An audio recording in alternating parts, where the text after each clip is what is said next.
They stand in silent watch over a remote island, giants of stone that have baffled explorers for centuries. We've been told they're just heads, but they have bodies buried deep in the earth. We've been told their movement is an impossible mystery, but the islanders themselves left a huge clue. They said the statues walked. In this video, we're digging into the latest archaeological finds and clever experiments that reveal how an ancient culture pulled off one of history's greatest engineering marvels. They are relics of a lost world, stone sentinels guarding the most remote inhabited island on Earth.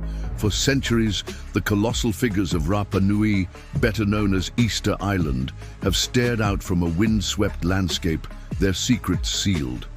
How did a people, isolated by thousands of miles of ocean and equipped only with stone tools, managed to carve and transport over 1,000 statues, some weighing more than a small house?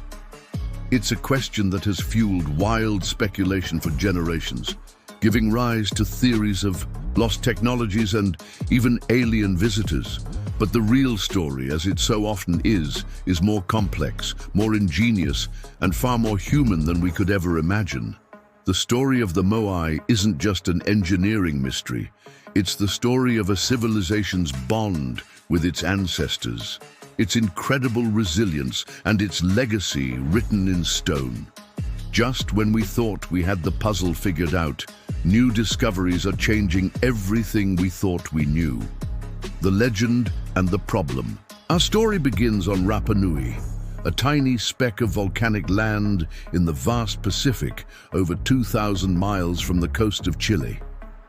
It was here, sometime between the 12th and 13th centuries, that a small group of Polynesian voyagers made landfall, establishing one of the most isolated societies in history. For centuries, they built a vibrant and complex culture, and at its heart were their ancestors. The Rapa Nui people believed their chiefs were descended from the gods. When a chief died, his spiritual power, his mana, had to be preserved to watch over the living. To do this, they launched one of the most ambitious building projects of the ancient world. They built the Moai. These weren't just statues. They were the living faces of deified ancestors, vessels for their sacred mana. Each one was a standardized portrait of a powerful individual, carved to embody their spirit. Over several hundred years, they carved and erected over 1,000 of them. And this is where the sheer scale of the puzzle hits you. The average Moai is about 13 feet tall and weighs around 12.5 to 14 tons. But the largest one ever moved, a giant Lemparo, stood an incredible 33 feet tall and weighed 82 tons. That's like 14 African elephants. And back in the quarry, an even bigger, unfinished monster lies waiting. If it had been completed, it would have been nearly 70 feet tall and weighed between 145 and 165 tons. So how did they do it? The Rapa Nui had no wheels, no large animals, and no metal. Everything was accomplished with human muscle, stone tools, and amazing social cooperation. For years, the popular story was one of self-destruction, that the islanders, obsessed with statue building, chopped down all their trees for log rollers, driving their society into ruin. But as we'll see, that theory is starting to crumble. The biggest clue was there all along, passed down through Rapa Nui oral tradition. When asked how the statues moved, the islanders' answer was simple. The Moai walked. For a long time, this was dismissed as folklore. But what if it was literally true? If you're fascinated by ancient mysteries and incredible human stories, subscribe to our channel for more deep dives and let us know in the comments. After hearing the evidence, what do you think is the most mind-blowing thing about the Moai? Investigating the how, the carving. To understand how the Moai walked, you have to go to their birthplace, the volcanic crater of Rano. This place wasn't just a quarry, it was the sacred womb where almost every Moai on the island was born. The crater walls are made of tuff, a compressed volcanic ash that's relatively soft when first exposed, making it workable with the only tools they had, handheld stone adzes called toki.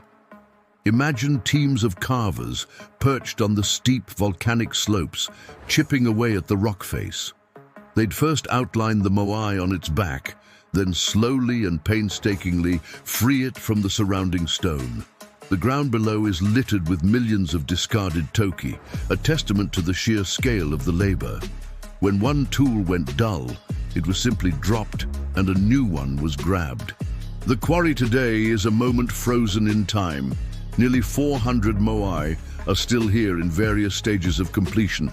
Some are just faint outlines, while others are fully formed, attached to the bedrock by only a thin keel, as if waiting to be born. And it's here that one of the biggest myths about Easter Island gets busted. For decades, we've seen photos of giant heads, leading to the misconception that the moai are just heads. But that's not true. They all have full bodies. Excavations by the Easter Island Statue Project have uncovered their impressive torsos, buried up to their necks by centuries of accumulated soil. These buried bodies are often decorated with intricate carvings, like hands resting across their abdomens and designs that might be tattoos or belts. And the complexity didn't stop there. Dozens of moai were also topped with a pukao, a separate cylindrical stone piece placed on their heads. These massive hats, some weighing over 10 tons, were quarried from a different volcano with a unique red scoria stone. This meant the Rapa Nui not only had to move the giant statues, but also had to separately quarry and transport these enormous top knots and then somehow lift them onto the heads of the standing moai. It's an engineering puzzle stacked on top of another, investigating the how, the transportation. For decades, the go-to theory for how the moai moved was the log roller hypothesis. It seemed to make sense. The islanders must have cut down their palm trees and dragged the statues over them on wooden sleds. This theory also neatly explained the island's deforestation. The story went that in a competitive frenzy of moai madness, rival chiefs destroyed their main resource, leading to ecological collapse and warfare.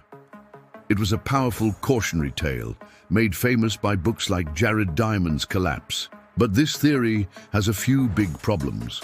First, newer archaeological work suggests the Polynesian rat, which arrived with the first settlers, played a massive role in deforestation by eating palm nuts and preventing the forest from regrowing.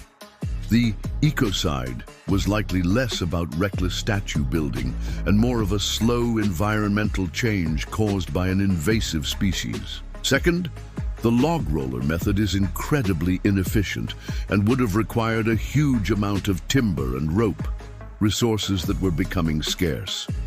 More importantly, it just didn't match what the Rapa Nui people themselves said. They always insisted the statues walked. This is where a new generation of archaeologists, particularly Dr. Terry Hunt and Dr. Carl Lipo, decided to take that legend seriously. They looked at the evidence with fresh eyes, studying the dozens of moai that fell along the ancient roads from the quarry. They noticed a key pattern. The road moai were different from the finished ones on the ceremonial platforms, or ahu. While the finished statues have flat bases, the road moai have beveled, D-shaped bases. They're pot-bellied with a low center of gravity. They are essentially engineered to lean and fall forward.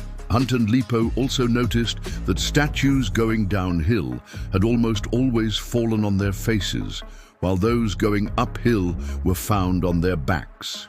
This strongly suggested they were moved upright. If they were dragged flat on their backs, they would have just been left that way.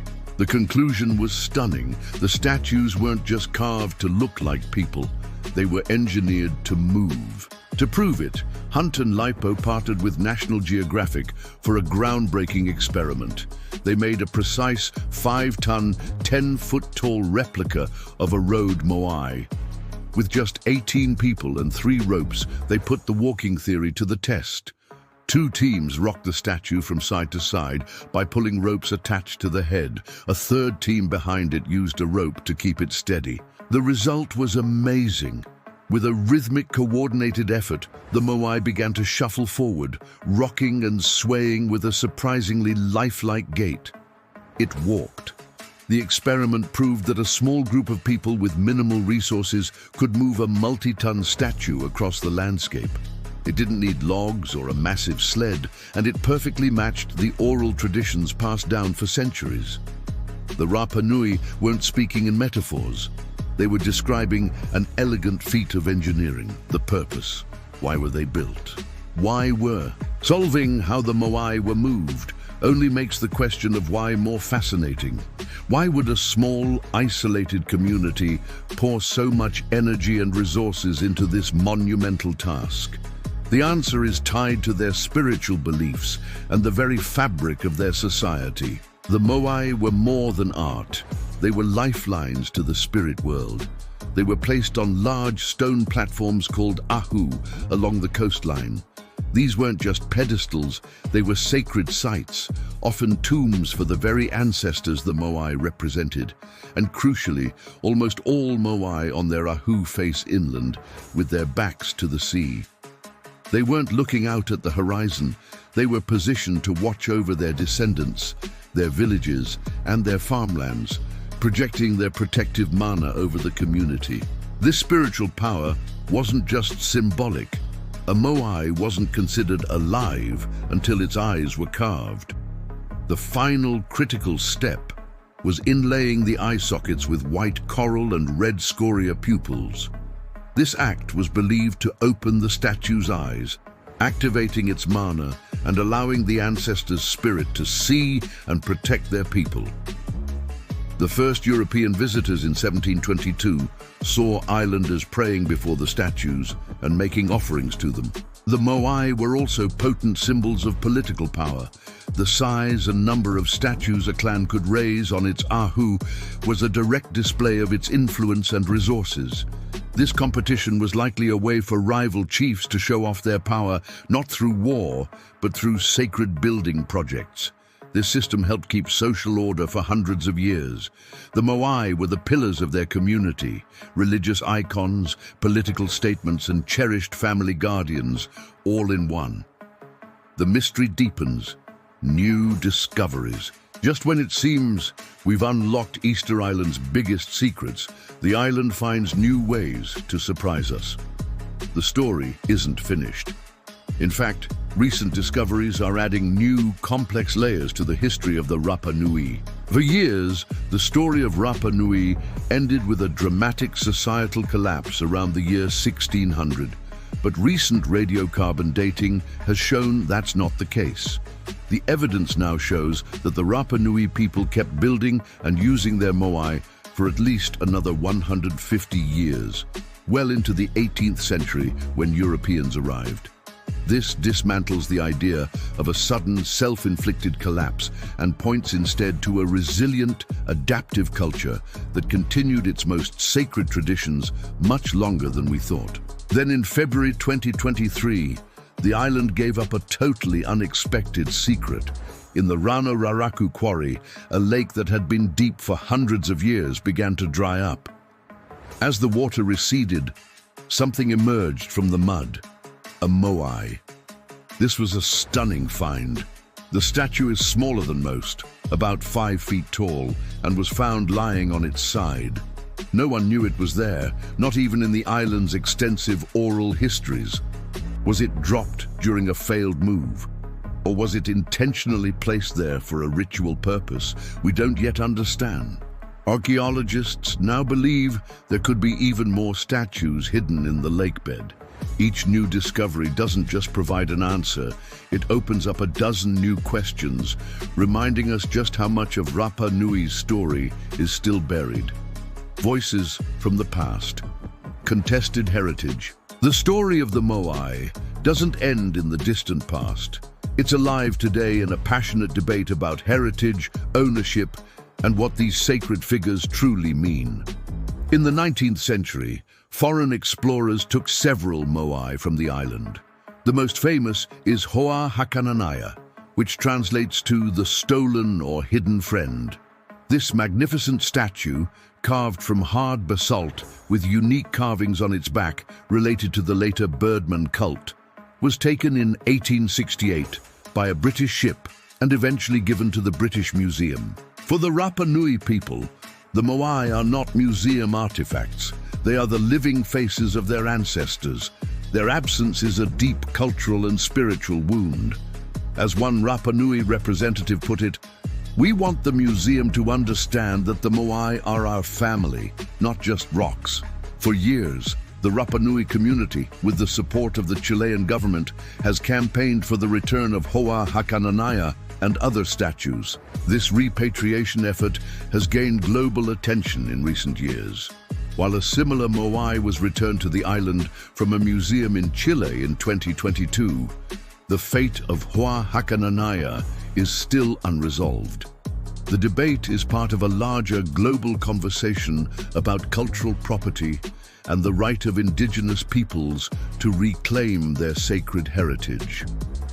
The story of the stolen friend is a powerful reminder that the moai's legacy is not just an archaeological puzzle, but a living issue connecting the island's past to its present and future. The story of the moai of Easter Island is ultimately one of human ingenuity pushed to its absolute limits.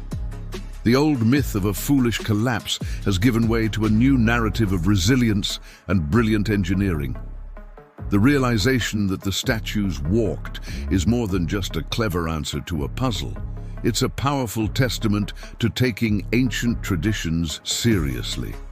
By combining modern science with ancestral knowledge, we can finally see the Rapa Nui people not as self-destructive victims, but as masters of a challenging environment. Yet mysteries remain. The discovery of a new moai in a dried-up lake proves the island hasn't given up all its secrets. The island's written language, Rongorongo, remains undeciphered, another silent witness to a complex past. And the spiritual void left by figures like Hoa Hakananaya, still residing thousands of miles from home, speaks to a history that is still being written. The stone giants stand watch, their gaze fixed on the land they were built to protect. They are a monument to what humans can achieve with faith, cooperation, and a deep connection to their world. And as we look at them, we have to wonder, what other secrets is Easter Island still holding?